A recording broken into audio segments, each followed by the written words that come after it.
Ole Miss is going with a backup quarterback against LSU. Is it the right call? We'll talk about it. Locked on LSU. Here we go.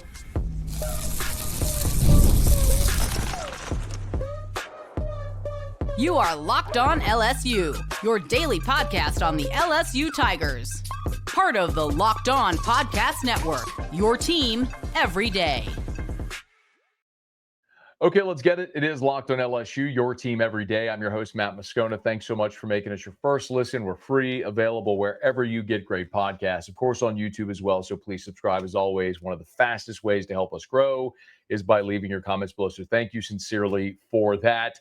Bonus pod today because we know who is going to be starting at quarterback for Ole Miss. It was Pete Nakos and Chris Lowe over at On3 reporting that Ferris State transfer Trinidad Chambliss will start against LSU on Saturday, making his third consecutive start for the Ole Miss Rebels. So I'll let you hear from Brian Kelly on Shamblas, Mansoor Delane about preparing for two quarterbacks, Lane Kiffin on Shamblas. That's all coming up here in just a second. We also have an update on Caden Durham's ankle. We'll get to all that. So let me fill you in on who is Trinidad Chambliss if you're not familiar. So Chambliss is a senior, and he's from Ferris State, which is in Division II. So if you're not familiar, you've got the FBS, which is then, of course, the Power 4 and the G6. You've got the FCS, and then you've got Division II below that. So we're talking about maybe a step above junior college. This is a tiny, tiny school that Trinidad Chambliss came from at Ferris State. Well, Lane Kiffin scouted him, brought him in as a transfer. He's in his senior year. He's originally out of Grand Rapids, Michigan. But Shamblas has actually been the more effective quarterback of the two with he and Austin Simmons. Remember, Austin Simmons is the guy who's sort of famously now a 19-year-old college graduate. He showed up on campus as a very young player. He's graduated. He's a lefty. He's 6'4", 215, big physical guy, great athleticism. Austin Simmons is the guy who came in the game a year ago for Ole Miss in their blowout win against Georgia. When Jackson Dart went down early with what looked like a foot-ankle injury, Simmons came in and immediately led a touchdown drive against the Bulldogs, and it was like, eureka, who is this guy? Well, when Dart didn't play in the bowl game, Simmons played very well, and so there was a lot of expectation this year for Austin Simmons, but through the first two games of the season for Ole Miss, Austin Simmons really struggled. 4 touchdowns, 4 interceptions, completing just over 60% of his passes, been sacked a couple of times as well. So and then he suffers this ankle injury, which allowed Chambliss to get his opportunity to play. And so Chambliss started for 2 games against Arkansas and then against Tulane this past weekend. And so far through those 2 games, Trinidad Chambliss has been stellar. He's got 4 touchdowns and no interceptions through those 2 games. Really pretty incredible. Actually, forgive me. He threw 1 touchdown against Georgia State in the opener when Ole Miss won 63-7 in mop-up duty. But he had 1 touchdown passing against Arkansas, 2 rushing touchdowns against Arkansas. And then against Tulane, he threw for 2 touchdowns, didn't run for a touchdown, but did run for 112 yards, an average of 8 yards per carry against the Green Wave. So this was pretty it had become a controversial talking point here among Ole Miss fans, media, about Chambliss, the fact that Simmons was the one coming into this season everyone was excited for, but Chambliss through 4 games has been maybe the more impressive quarterback. And after the game on Saturday, when Chambliss started against Tulane and Ole Miss won in a romp, Lane Kiffin talked about, first of all, he acknowledged that Austin Simmons was available for the game, but what he liked about Chambliss. Austin was available today, yep. I thought Trinidad played great. I love the most important thing, not turning the ball over 2 weeks in a row, because if you do that, you win a lot of games if you take care of the ball.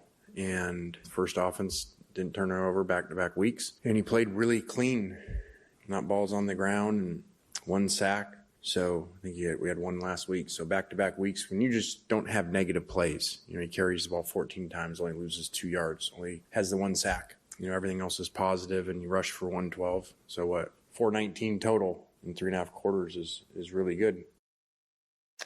Trinidad Chambliss has been pretty good.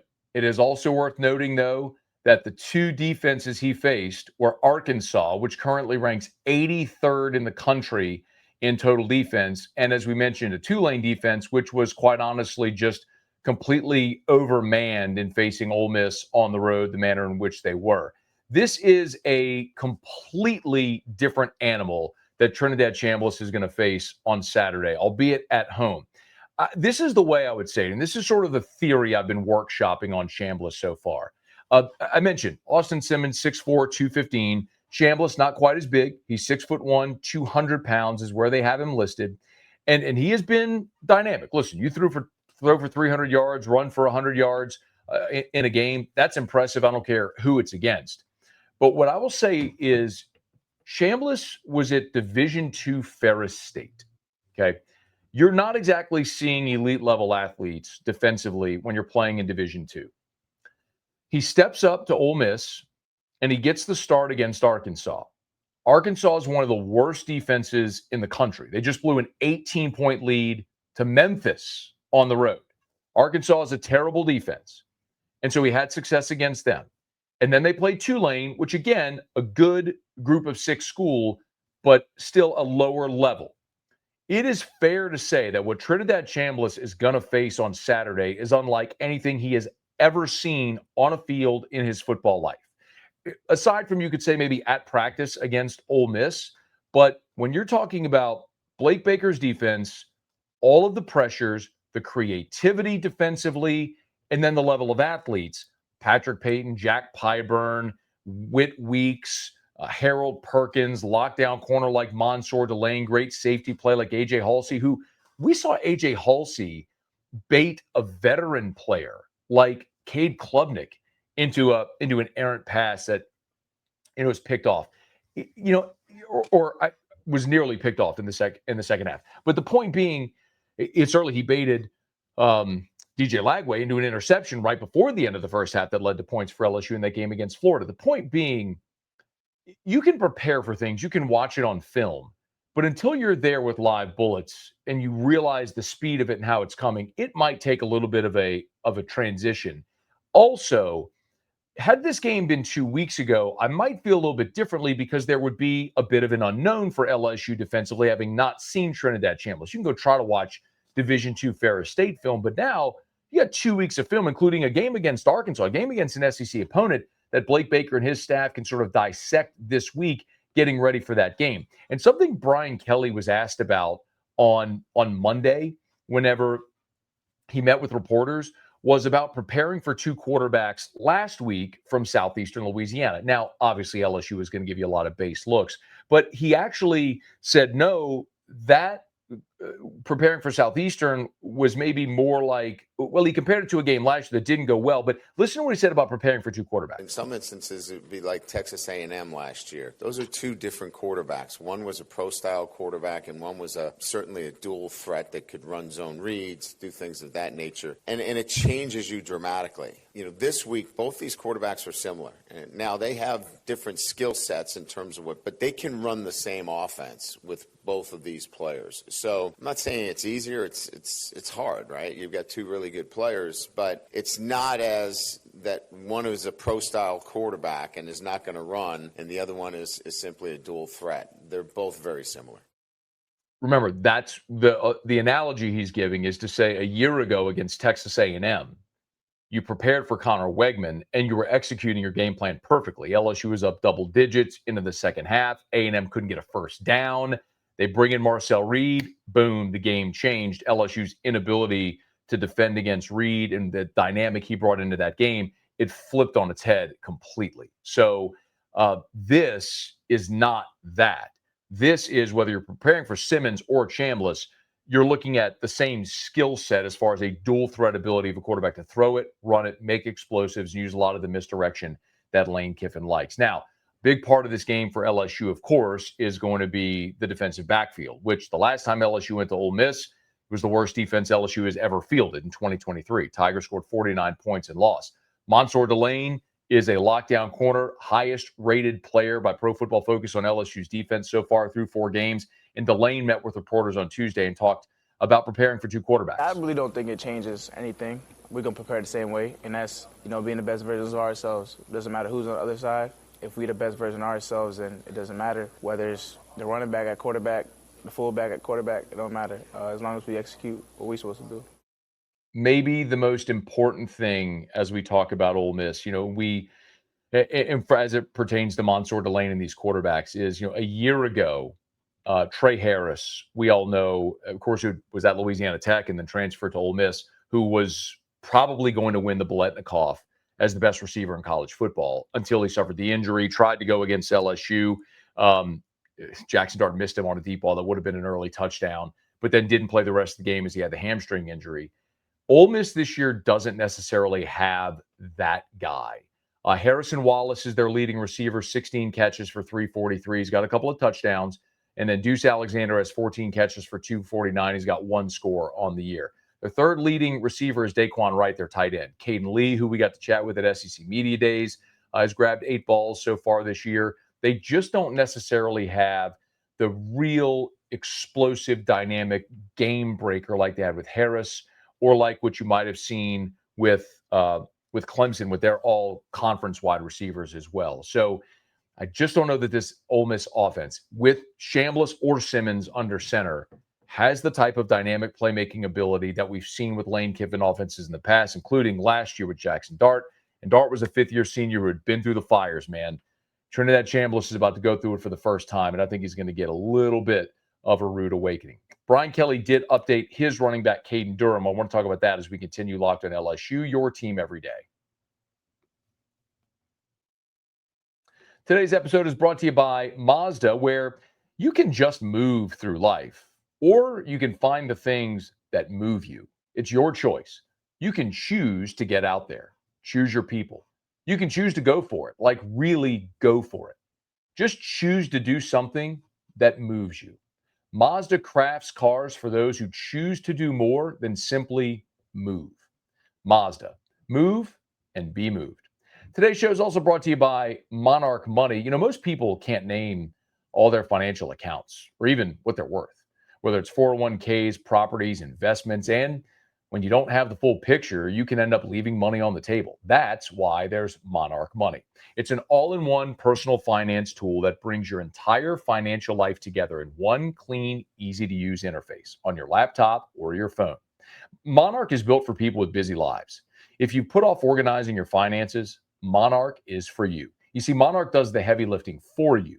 You can link your accounts in minutes. You can see clear data visuals. You can get smart categorization of your spending and finally feel in control of your money without ever touching a spreadsheet. Don't let financial opportunities slip through the cracks. Use code LOCKEDONCollege at monarchmoney.com in your browser for half off your first year. That's 50% off your first year at monarchmoney.com with code LOCKEDONCollege. And we're brought to you by FanDuel. The NFL season is here. FanDuel is making sure you're ready for kickoff with a can't-miss offer. Right now, new customers can bet just $5, and if your bet wins, you'll get $300 in bonus bets to use across the app. I love using FanDuel because it fits however you like to bet. Player props, building a same-game parlay, even jumping in live as the action unfolds. It makes every game more exciting, whether you're watching your team or just keeping an eye on your fantasy lineup. It's quick, easy, and the best way to add a little more energy to Sundays. So, are you ready to play? Download the FanDuel app now by visiting FanDuel.com to get started. That's FanDuel.com to place your first $5 bet. So Brian Kelly on the SEC Coaches Teleconference on the other side of things gave an update on running back Caden Durham, who we know suffered an ankle injury on Saturday against Southeastern Louisiana. On Monday, Brian Kelly said, thankfully, it was not the dreaded high ankle sprain, but that they were unsure how the week would go for Caden Durham. Well, at the midway point of the week, here was Brian Kelly on Wednesday morning on the SEC Coaches Teleconference giving an update on his running back. I think we're going to list him as questionable today, and then we'll see how he progresses through practice, every day. So it could go from questionable to out or questionable to probable, depending on how he moves through the remainder of practices. And we won't make those assessments until we see the full body of work during practice. I know that the running game has struggled to start the season. And even if you were watching the television broadcast on Saturday, Jordan Rodgers and Cole Kubelik were pointing out maybe some of the the vision issues and how Durham had missed some of the running lanes in some spots early in this year. And it sort of underscores the problem LSU's had running the ball, that it's not necessarily just the offensive line. Certainly they've had problems. It's not necessarily just Caden Durham or just play call. It's been a combination of a lot of different things as they sort of sort through this offense and try to get used to one another. But I'll remind you also that Caden Durham is averaging 4.1 yards per carry, and he's had 52 rushing attempts on the season. The next most rushing attempts is Juwan Johnson with 16. Harlem Berry has 15. Garrett Nussmeier is 13. Now that includes sacks. Xavier Thomas has had 10 carries out of the running back spot. So LSU may have to get creative with how they use their backs and who gets these rushing attempts. Caleb Jackson on the season is sitting there at just 6 attempts for 6 yards. It just hasn't been very good for the junior in this season. But you've got bodies. You've got Caleb Jackson and Juwan Johnson, Harlem Berry, and Xavier Thomas. You've got options. What you don't have are proven options. And what I would like to remind you is that for all the people who are maybe bemoaning Kaden Durham at this point because of the slow start, I would like to remind you that a year ago as a true freshman on the road at South Carolina, you don't win that game without Kaden Durham. And he had some great moments in that season. He had some long plays at the start of each, the first 2 possessions against South Alabama, one a run, one a catch, and a run on a screen pass. But he dislocated toes in that game and played the entire second half of that season in, I can only imagine the amount of pain, with a steel plate in his cleat so he could get out there and play for his team. I'm not going to throw dirt on Kaden Durham. He is your best, most experienced, most accomplished running back on this team. And I want Kaden Durham playing Saturday. Now, if he's unable to go or he's limited, I'll be very interested to see who gets the lion's share of the reps. My guess is that would be Juwan Johnson, because he right now seems to be maybe a more effective running back, limited sample size, albeit. Juwan's got 16 carries for 52 yards. For what it's worth, that's 3.3 yards per carry, but he has been in the end zone twice. Harlem Berry's averaging nearly 6 yards a carry. Maybe that means more touches for him. Could they finally get Caleb Jackson going if they get him into a bit of a rhythm running downhill? I don't know what path they'll go. What I know is they've got options that are all stylistically different as well in their running styles, and all with a lot of tread left on the tire.